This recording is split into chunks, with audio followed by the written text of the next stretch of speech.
Okay, this is lesson 3, session 1, explore proportional relationships. Well, I kind of do this automatically when we're working together, so some of this you'll be familiar with. I actually think this is easier than what we just did.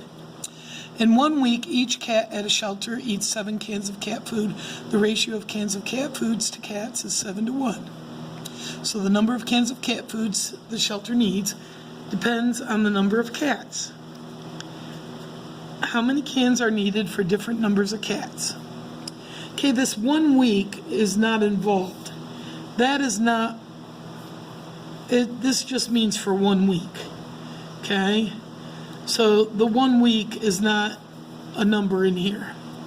Okay?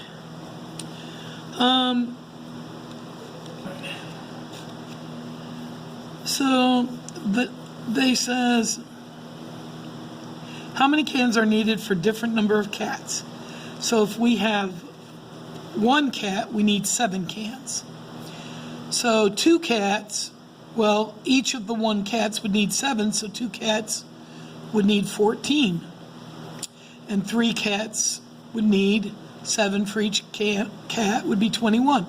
So as the number of cats go up +1, the number of cans of cat food have to go up +7. Okay? So 4 would be 7 more. And so on and so forth. So 5 would be 7 more. 6 would be 7 more. And 7 would be 7 more. And then 8 would be 7 more.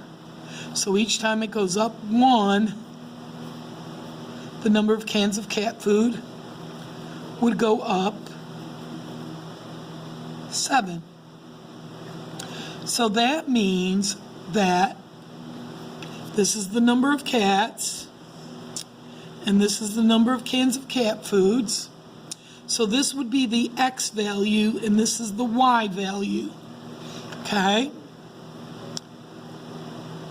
The number of cans of cat foods equals 7 times the number of cats. Okay? So how many ever?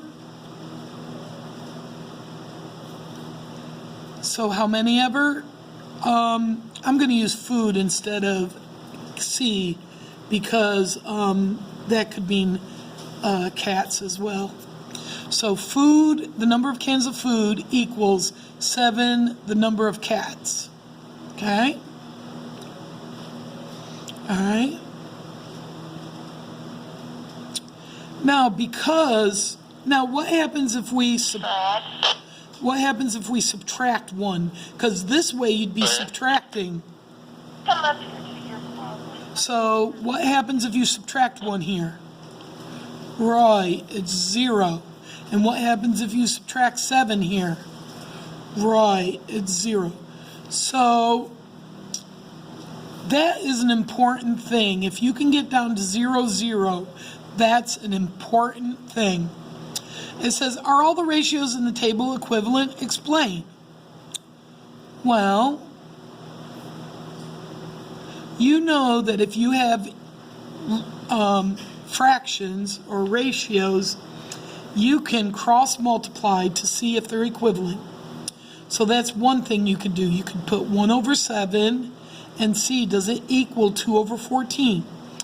Does it?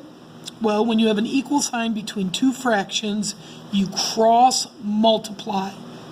7 times 2 is 14, 14 times 1 is 14, and since the number are equals, yes, it's equal.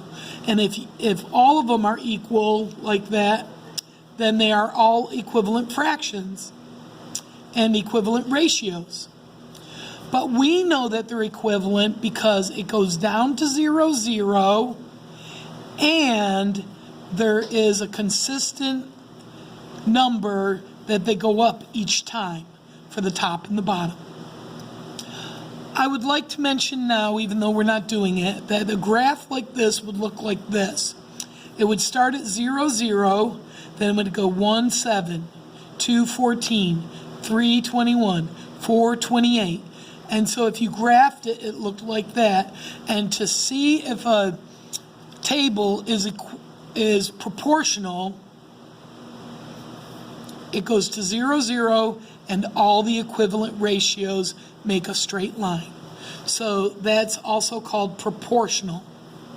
And you'll see it right here, that word right there, proportional. Okay.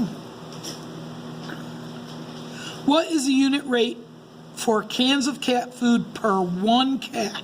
So we look here for cats, 1, and it's 7 cans of cat food. That's why this number is 7.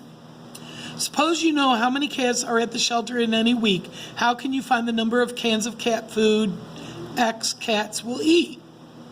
Okay, well, no matter how many cats there are, if there was 21 cats, you'd multiply it by, well, see here, there was 5 cats. What'd you multiply it by? 4 cats. What'd you multiply it by? 6 cats.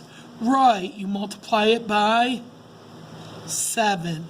So this would be 7 times 21, 147 cans of cat food.